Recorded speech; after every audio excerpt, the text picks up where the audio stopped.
ನಮಸ್ಕಾರ ಸ್ನೇಹಿತರೆ, ನಾವು ಈ ಒಂದು ವಿಡಿಯೋದಲ್ಲಿ ಶಿಕ್ಷಕರ ನೇಮಕಾತಿಗೆ ಸಂಬಂಧಪಟ್ಟ ಹಾಗೆ ಒಂದು ಸ್ವಲ್ಪ ಚರ್ಚೆಯನ್ನು ಮಾಡ್ತೋಗೋಣ. ಏನಂತಂದರೆ, ಪ್ರಾಥಮಿಕ ಶಾಲೆಯಿಂದ ಪ್ರೌಢಶಾಲೆಗೆ ಬಡ್ತಿ ನೀಡುವಂಥ ಪ್ರಕ್ರಿಯೆಯನ್ನು ಆರಂಭ ಮಾಡಲಾಗ್ತಾ ಇದೆ. ಅಂದರೆ ಇನ್ನೂ ಆರಂಭ ಆಗಿಲ್ಲ, ಆರಂಭ ಮಾಡ್ತಾರೆ. ಅಂದರೆ ಇದನ್ನೆಲ್ಲ ಯಾಕೆ ಹೇಳ್ತಾ ಇದ್ದೀನಿ ಅಂದರೆ, ಶಿಕ್ಷಕರ ನೇಮಕಾತಿಗೂ ಈ ಬಡ್ತಿಗೂ ಏನು ಸಂಬಂಧ ಅನ್ನೋದ್ರ ಬಗ್ಗೆ ನಾವು ಇದರಲ್ಲಿ ಚರ್ಚೆ ಮಾಡೋಣ. ಅದಕ್ಕೂ ಮುಂಚೆ ನೀವೇನಾದರೂ ನಮ್ಮ ಯೂಟ್ಯೂಬ್ ಚಾನಲನ್ನು ಸಬ್ಸ್ಕ್ರೈಬ್ ಮಾಡ್ಕೊಂಡಿಲ್ಲ ಅಂದರೆ ದಯವಿಟ್ಟು ಸಬ್ಸ್ಕ್ರೈಬ್ ಮಾಡ್ಕೊಳ್ಳಿ. ಸ್ನೇಹಿತರೆ, ಈಗಾಗಲೇ ಪ್ರಾಥಮಿಕ ಶಾಲೆ ನೋಡಿ, ಪ್ರಾಥಮಿಕ ಶಾಲೆ ಅಂದ ತಕ್ಷಣ ಅಲ್ಲಿ ಎರಡು ಥರದ ಹುದ್ದೆಗಳು, ಒಂದು PST ಮತ್ತು GPT. ಅಂದರೆ ಈ ಪ್ರೈಮರಿ ಸ್ಕೂಲ್ ಟೀಚರ್ ಆಗಿರ್ಬೋದು ಮತ್ತು ಗ್ರ್ಯಾಜುಯೇಟ್ ಪ್ರೈಮರಿ ಟೀಚರ್ ಆಗಿರ್ಬೋದು. ಇಲ್ಲಿ ಹೊಸ ಒಂದು ನಿಯಮ ಏನು ಬಂದಿದೆ ಅಂತಂದರೆ, ಯಾರೆಲ್ಲ ಅಂದರೆ ಪ್ರಾಥಮಿಕ ಅಂದರೆ PST ಆಗಿರ್ಬೋದು, GPT ಆಗಿರ್ಬೋದು, ಒಟ್ಟಾರೆ 12 ವರ್ಷಗಳ ಕಾಲ ಸೇವೆಯನ್ನು ಸಲ್ಲಿಸಿದರೆ ಅಂಥವ್ರಿಗೆ ಈಗ ಪ್ರೈಮರಿಯಿಂದ ಹೈಸ್ಕೂಲ್ಗೆ ಈಗ ಪ್ರಮೋಷನನ್ನು ನೀಡ್ತಾ ಇರುವಂಥದ್ದು. ಆ ಕಾರಣದಿಂದಾಗಿ ಈಗಾಗಲೇ ಪ್ರೈಮರಿಯಲ್ಲಿ ಸಾಕಷ್ಟು ಹುದ್ದೆಗಳು ಖಾಲಿ ಇರತಕ್ಕಂಥದ್ದು ತಮ್ಗೆ ಆಲ್ರೆಡಿ ಗೊತ್ತಿದೆ. ಅಂದರೆ GPT ಮತ್ತು PST ಅನೇಕ ಹುದ್ದೆಗಳು ಖಾಲಿವೆ. ಅದಕ್ಕೆ ಹೊಸದಾಗಿ ನೋಟಿಫಿಕೇಷನ್ಗಳನ್ನು ಶೀಘ್ರದಲ್ಲೇ ಮಾಡಲಾಗುತ್ತೆ. ಮತ್ತು ಆ ಒಂದು ನೇಮಕಾತಿಗೆ ಅನೇಕ ಜನ ಈಗ ನೀವು ತಯಾರಿಯನ್ನು ಕೂಡ ನಡೆಸಿದಿರಿ. ಇಂಥ ಸಂದರ್ಭದಲ್ಲಿ ಈಗ ಪ್ರಾಥಮಿಕ ಶಾಲೆಯಿಂದ ಪ್ರೌಢಶಾಲೆಗೆ ಪ್ರಮೋಷನನ್ನು ಕೊಟ್ಟರು ಅಂತಂದರೆ ಮತ್ತಷ್ಟು ಹುದ್ದೆಗಳು ಅಲ್ಲಿ ಖಾಲಿ ಆಗ್ತವೆ. ಆಗ ಈ ಒಂದು ಶಿಕ್ಷಕರ ನೇಮಕಾತಿಯನ್ನು ಮಾಡ್ಕೊಳ್ಳುವಂಥದ್ದು ಬಹುತೇಕ ಖಚಿತ. ಯಾಕಂದರೆ ಮಾಡಲೇಬೇಕಾದಂಥ ಅನಿವಾರ್ಯತೆ ಬರುತ್ತೆ. ಈಗ ಆಲ್ರೆಡಿ ಶಿಕ್ಷಕರ ಹುದ್ದೆಗಳು ಒಂದಷ್ಟು ಖಾಲಿ ಇವೆ ಮತ್ತು ಅದರಲ್ಲಿ ಪ್ರಮೋಷನ್ನು ಆಗ್ತವೆ. ಮತ್ತು ಪ್ರತಿ ವರ್ಷ ರಿಟೈರ್ಡ್ ಆಗ್ತಾರೆ.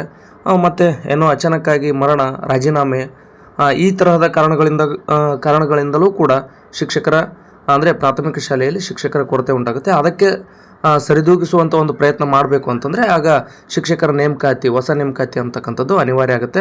ಆ ಕಾರಣದಿಂದಾಗಿ ಈಗ ಪ್ರಾಥಮಿಕ ಶಾಲೆಯಿಂದ ಪ್ರೌಢಶಾಲೆಗೆ ಈ ಒಂದು ಬಡ್ತಿ ಪ್ರಕ್ರಿಯೆ ಆದ ತಕ್ಷಣ ಮತ್ತಷ್ಟು ಹುದ್ದೆಗಳು ಖಾಲಿ ಆಗ್ತವೆ.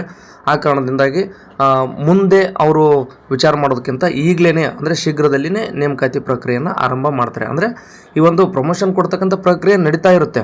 ಅದಕ್ಕೆ ಹೊಸ ನೇಮಕಾತಿಗೆ ಏನು ಸಂಬಂಧ ಇಲ್ಲ, ಅದು ಕೂಡ ಸ್ಪಷ್ಟನೆ ಇರಲಿ. ಅಂದರೆ ಈಗ ಎಲ್ಲ ಪ್ರಮೋಷನ್ ಕೊಟ್ಟ ಆದ ನಂತರ ನೋಟಿಫಿಕೇಷನ್ ಮಾಡೋದು, ಆನಂತರ ಎಕ್ಸಾಮನ್ನು ನಡೆಸೋಂಥದ್ದು, ಡಾಕ್ಯುಮೆಂಟ್ ವೆರಿಫಿಕೇಷನ್ನು, ಆರ್ಡರ್ ಕಾಪಿ, ಇದೆಲ್ಲ ಪ್ರೊಸೆಸ್ ಲೇಟ್ ಆಗುತ್ತೆ. ಮತ್ತು ಆಗ ಈ ಒಂದು ಶಾಲೆಗಳಲ್ಲಿ ಶಿಕ್ಷಕರ ಕೊರತೆ ಉಂಟಾಗುತ್ತೆ. ಅದನ್ನು ಸರಿದೂಗಿಸ್ಬೇಕಲ್ವ. ಆ ಕಾರಣದಿಂದಾಗಿ ಈಗಿರ್ತಕ್ಕಂಥ ಖಾಲಿ ಹುದ್ದೆಗಳ ಜೊತೆಗೆ ಮತ್ತು ಪ್ರಮೋಷನ್ನು, ರಾಜೀನಾಮೆ, ಮರಣ ಇತ್ಯಾದಿ ಕಾರಣಗಳಿಂದಾಗಿ ಮತ್ತಷ್ಟು ಹುದ್ದೆಗಳು ಖಾಲಿ ಆಯ್ತಂದರೆ ಆಗ ಪ್ರಾಥಮಿಕ ಶಾಲೆಯಲ್ಲಿ ಶಿಕ್ಷಕರ ಕೊರತೆ ತೀವ್ರಗತಿಯಲ್ಲಿ ಉಂಟಾಗಬಾರ್ದು ಅನ್ನೋ ಕಾರಣಕ್ಕೋಸ್ಕರ ಮತ್ತು 2022 ನಂತರ ಯಾವುದೇ ಶಿಕ್ಷಕರ ನೇಮಕಾತಿ ಆಗದೇ ಇರುವಂಥದ್ದು. ನೋಡಿ, 2022ರಲ್ಲಿ ಶಿಕ್ಷಕರ ನೇಮಕಾತಿ ಅಂದ ತಕ್ಷಣ ಬೇರೆ ಬೇರೆ ಏನು ಹುದ್ದೆಗಳಿಗೆ ನೇಮಕಾತಿ ಆಗಿಲ್ಲ. ಜಸ್ಟ್ GPT ಹುದ್ದೆಗಳಿಗೆ 15,000 ಶಿಕ್ಷಕರ ನೇಮಕಾತಿ ಅಂದರೆ ನೋಟಿಫಿಕೇಷನನ್ನು ಹೊರಡಿಸಿದ್ರು.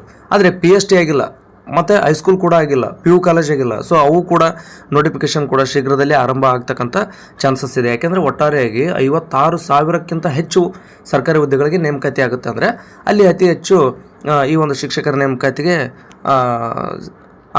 ಆಗುವಂಥ ಒಂದು ಚಾನ್ಸಸ್ ಇದೆ. ಆ ಕಾರಣದಿಂದಾಗಿ ಇಲ್ಲಿ ಅಂದರೆ ಮುಂದಿನ ಪ್ಲ್ಯಾನ್ ಇಟ್ಕೊಂಡು ಈಗ ಪ್ರೈಮರಿಯಲ್ಲಿ ಹುದ್ದೆಗಳು ಖಾಲಿ ಆದ ತಕ್ಷಣ ನಂತರ ತುಂಬೋದಕ್ಕಿಂತ ಈಗನೇ ಅದನ್ನು ಪ್ಲ್ಯಾನ್ ಮಾಡಿಕೊಂಡು ನೋಟಿಫಿಕೇಷನ್ನ ಹೊರಡಿಸ್ತಕ್ಕಂಥ ಕೆಲಸ ಮಾಡ್ತಾರೆ. ಹಾಗಾಗಿ ಯಾವ್ಯಾವ ಹುದ್ದೆಗಳಿಗೆ ಅಂತಂದರೆ PST ಮತ್ತು GPT ಹುದ್ದೆಗಳಂತ ಬಹುತೇಕ ನೋಟಿಫಿಕೇಷನ್ಗಳು ಆಗ್ತವೆ. ಆದರೆ HSTRದು CN ರೂಲು ಏನು ಫೈನಲ್ ಆಗುತ್ತೋ ಅಥವಾ ಹಳೆ CN ರೂಲ್ ಪ್ರಕಾರನ ನೇಮಕಾತಿ ಮಾಡ್ಕೊಳ್ಳೋದಕ್ಕೆ ಅವಕಾಶವನ್ನು ಕೊಡ್ತಾರೋ ಅದೆಲ್ಲವೂ ಫೈನಲ್ ಆದ ನಂತರ HSTR ಕೂಡ ಆಗುತ್ತೆ.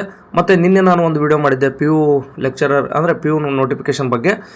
PU ಲೆಕ್ಚರರ್ ನೋಟಿಫಿಕೇಷನ್ 2022ರಲ್ಲೇ ಆಗಬೇಕಾಗಿತ್ತು.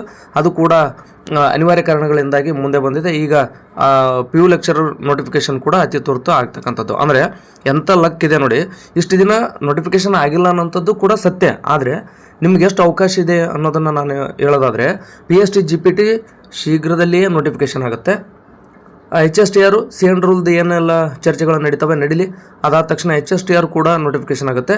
PU ಕಾಲೇಜ್ ಕೂಡ 4 ಅಂದರೆ 3.5 ವರ್ಷ ಅಂತೂ ಕಂಪ್ಲೀಟ್ ಆಯಿತು. 3.5 ವರ್ಷದಿಂದ ನೋಟಿಫಿಕೇಷನ್ ಆಗುತ್ತೆ ಅನ್ಕೊಂತನ ನಾವೆಲ್ಲರೂ ವೇಟ್ ಮಾಡಿದ್ವಿ. ಈಗ ಅದಕ್ಕೂ ಕೂಡ ಸಮಯ ಬಂದಿರತಕ್ಕಂಥದ್ದು. PU ಕೂಡ ಆಗುತ್ತೆ.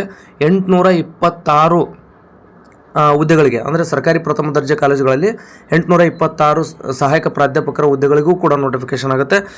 ಇತ್ತೀಚೆಗೆ ಹೊಸ ವಿಚಾರ ಏನು ಅಂತಂದರೆ, ಮಾನ್ಯ ಉನ್ನತ ಶಿಕ್ಷಣ ಸಚಿವರಾಗಿರ್ತಕ್ಕಂಥ ಸುಧಾಕರ್ ಸರ್ ಏನು ಹೇಳಿದರೆ, 1,000 ಬೋಧಕ ಹುದ್ದೆಗಳು ಎಲ್ಲಿ ಅಂತಂದರೆ ವಿಶ್ವವಿದ್ಯಾಲಯಗಳಲ್ಲಿ, ಅಂದರೆ ಸಾರ್ವಜನಿಕ ವಿಶ್ವವಿದ್ಯಾಲಯಗಳು ಏನಿದೆ ಅಲ್ಲಿ 1,000 ಬೋಧಕ ಹುದ್ದೆಗಳನ್ನು ತುಂಬಿಕೊಳ್ತೀವಿ ಅಂತ ಅವರು ಕೂಡ ಭರವಸೆಯನ್ನು ಕೊಟ್ಟಿದ್ದಾರೆ. ಹಾಗಾಗಿ ಇಲ್ಲಿ ಅವಕಾಶಗಳಿರ್ತಕ್ಕಂಥದ್ದು ಒಂದೆರಡಲ್ಲ. ಯಾರೆಲ್ಲ ಜಸ್ಟ್ ನೀವು ಬಿ ಎಡನ್ನು ಮುಗಿಸಿದ್ರೂ ಕೂಡ ನಿಮಗೆ ಹೈಸ್ಕೂಲು ಸಿಗುತ್ತೆ, ಜೊತೆಗೆ GPT ಕೂಡ ಸಿಗುತ್ತೆ. ಅಂದರೆ 2 ಹುದ್ದೆಗಳು ಎಕ್ಸಾಮನ್ನು ಬರೆಯೋದಕ್ಕೆ 2 ಹುದ್ದೆಗಳು ನಿಮ್ಗೆ ಸಿಗುತ್ತವೆ.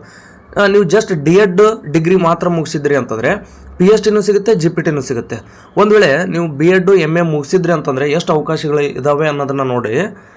ನಿಮ್ದೇನೂ ಇಲ್ಲ ಅಂದರೆ MA ಅಂದ್ರೇನು PG ಅಂದ್ಕೊಳ್ಳಿ. ಯಾಕಂದರೆ ಕೆಲವರು MSc MCom ಅವು ಆಗಿರ್ತಾವಲ್ಲ, ಆ ಕಾರಣದಿಂದಾಗಿ ಇಲ್ಲಿ MAನೂ ಮಾಡಿದ್ರಿ ಮತ್ತು B.Ed ಕೂಡ ಮಾಡಿದ್ರಿ ಅಂತಂದರೆ ನಿಮ್ಗೆ ಎಷ್ಟು ಅವಕಾಶ ಇದೆ ಅಂದರೆ 6th to 8th ಅಂದರೆ GPT ಹುದ್ದೆಗಳಿಗೂ ನೀವು ಎಕ್ಸಾಮನ್ನು ಬರೀತೀರಿ. HSTR ಅಂದರೆ 9th to 10th ಹೈಸ್ಕೂಲ್ ನೇಮಕಾತಿಗೂ ಕೂಡ ಎಕ್ಸಾಮನ್ನು ಬರೀತೀರಿ. PU ಕಾಲೇಜ್ ಅಂದರೆ ಫಸ್ಟ್ ಇಯರ್ ಸೆಕೆಂಡ್ ಇಯರ್ಗೂ ಕೂಡ ನೀವು ನಿಮ್ಮ MA ಅಂದರೆ ಯಾವ ಸಬ್ಜೆಕ್ಟ್ನಲ್ಲಿ ಮಾಡಿರ್ತೀರಿ ಆ ಸಬ್ಜೆಕ್ಟ್ ಲೆಕ್ಚರ್ ಆಗೋದಕ್ಕೆ PU ನೋಟಿಫಿಕೇಶನ್ ಆದಾಗ ಅಲ್ಲಿ ಕೂಡ ಎಕ್ಸಾಮನ್ನು ಬರೀತೀರಿ. ನಂತರ ಡಿಗ್ರಿ ಕಾಲೇಜ್ನಲ್ಲಿ ಏನು ಅಸಿಸ್ಟೆಂಟ್ ಪ್ರೊಫೆಸರ್ ಇದ್ದಾವೆ ಅಲ್ಲಿನೂ ಕೂಡ ಎಕ್ಸಾಮನ್ನು ಬರೆಯೋದಕ್ಕೆ ನಿಮಗೆ ಅವಕಾಶ ಇದೆ.